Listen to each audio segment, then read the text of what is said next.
Okay. So some of the things that make Village different are the way we construct our cabinets and the way we join our cabinets together. So this is called a domino, and what we do is we want the cabinetry to look like all one unit.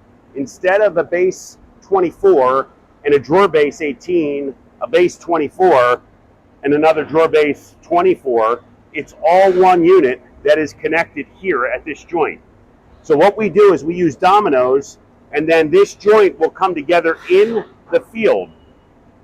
So that will slip together, and we won't have double stiles there. Another thing I want you to see is our drawer front here is a custom routed, reeded slab drawer front, as well as our harbor door style with our shaker bead, which is very popular right now.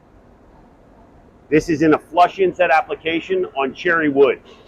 This will get a stained finish and it'll look amazing when it's all done.